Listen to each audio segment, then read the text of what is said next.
Morning everyone. So today I thought I'd film a quick video about how I studied in my first year of med school.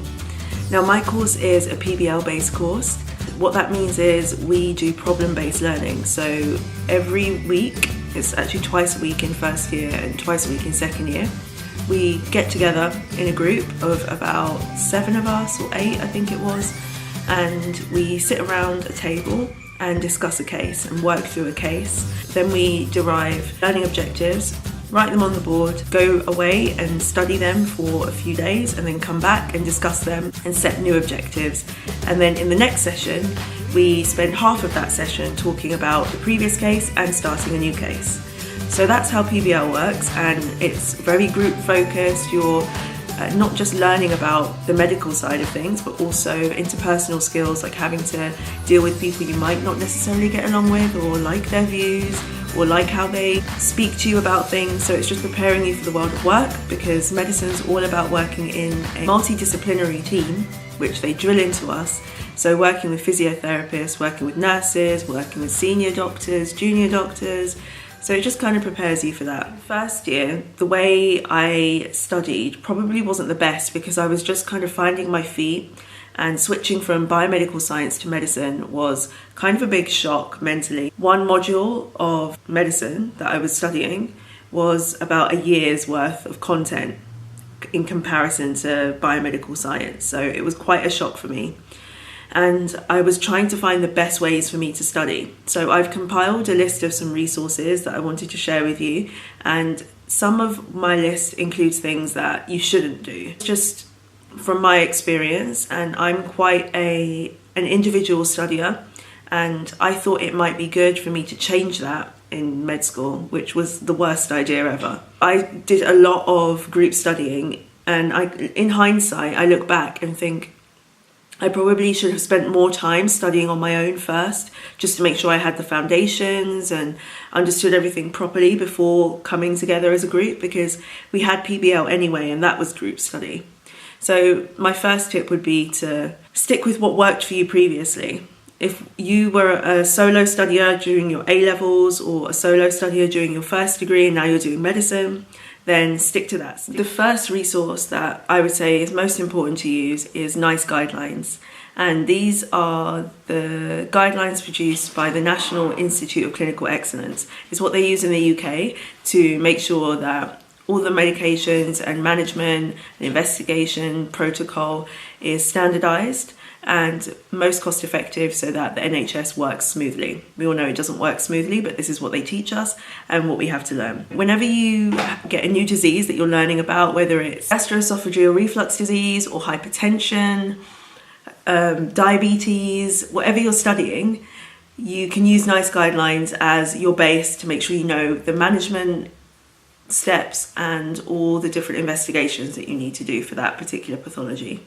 When I was in first year, I made the mistake of using BMJ, and that was probably the worst decision. I thought because it's British and it's put on by the British Medical Association and British Medical Journal, that it will be legit and that will be what we have to learn. But they're very modern and very up to date, so they draw on like the latest studies, and that's how they compile their management. And it's not based on NICE guidelines, which is what our med school exams are based on, and all the question bank resources and things like that. So don't use BMJ for your LOBs or your management and investigation plans and studying for that. I would say just use it for pathophys, etiology of different pathologies, and you'll be fine if you use that. So yeah, studying alone and NICE guidelines. I found this series of books so helpful when I was studying. They cover every different specialty, every different area of medicine. So they have one for respiratory, cardiology, renal, and you can just go through, and it's all just very simply put and clear to read. And then they have questions at the end, which are really good. I found when we were on respiratory week, I would get the respiratory book out and just go through it, but you have to get there early. So as soon as you know what the topic is, you have to get to the library, because they have maybe 5 or 6 of each one. So I found these really, really, really good, especially for endocrinology. because I struggled with endocrinology. The next book is this one. I'm sure that you've come across it and seen it. Medical students will carry this around with them on the wards, even junior doctors carry this around with them, and it's the Oxford Handbook of Clinical Medicine. They're just great. I've highlighted all of mine and scribbled all over it just because I used it for studying so much. And again, like BMJ, the management might not be exactly what you need, so double check and cross-reference with NICE guidelines always when you use this. But from a clinical perspective and understanding different pathologies and investigations, as long as it says that the reference is NICE guidelines, I don't know if you can see that at all, but as long as it says the reference is NICE guidelines, you're fine. But in first year, it gives you a great foundation. Just read it from cover to cover and learn it. This next book is probably not something you'll use if you're studying in the UK or have exposure to, but on my course I'm surrounded by Americans sitting this exam called the USMLE, the United States Medical Licensing Examination. So everybody was using this book and I got one just to supplement my learning, and I actually found it really, really good for revision and understanding the basics because it's so clear. Each page it's not jam-packed. There's lots of diagrams. I just found it really easy to use, and I used it a lot for anatomy revision, and what else did I use it for?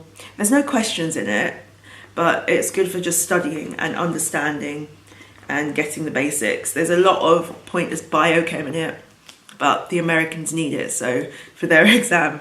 Luckily we don't, but I think they're bringing it in. They're bringing in a UK medical licensing examination. So we'll see how that goes, but I found this really, really useful. Bugs wise, I'd say in first year you have lectures that cover pharmacology, and you really don't need to go much further outside of that. It's just the basics of pharmacokinetics, pharmacodynamics, and understanding how drugs work, how you monitor how drugs work, and the different classes of drugs and basic drugs. For first year, don't go too crazy with pharmacology, just get the basics and the most common drugs and what you're taught by your medical school. So that brings me on to lectures. So in first and second year, you get a lot of lectures, and they're weekly and they pertain to the different week that you're on. So it depends what your medical school is like, but as ours was PBL and module based, we had lectures based on that week. So respiratory week, it was all about asthma and COPD. Maybe study the lectures either before each lecture if you can, but definitely when you're coming to revision, make sure you go over those lectures because those are what's specific to your medical school and pertains specifically to what you need to study. My medical school gave practice tests, and I'm not sure if everyone does, but we had a formative, and it just kind of eased us into the way you do exams in med school and how things are done here. So it was the same length of time as the summative examinations, but it wasn't counted towards our final grade. And we had a formative OSCE as well, which was really, really helpful. So for written exams, make sure you do the practice tests that your medical school provides, go over them and study for them as if it were a real exam. And once you get your result, you can kind of see where you're at. That's kind of it, tips-wise. I would stick with what you're used to. Don't share the lobs, work through them on your own, and make sure that you just cover everything that you need to. Don't go too crazy with pharm.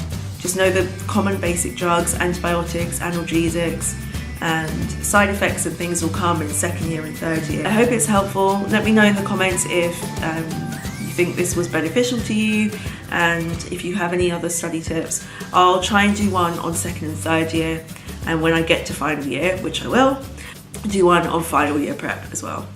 But thanks for watching and hope you have a good day. Bye.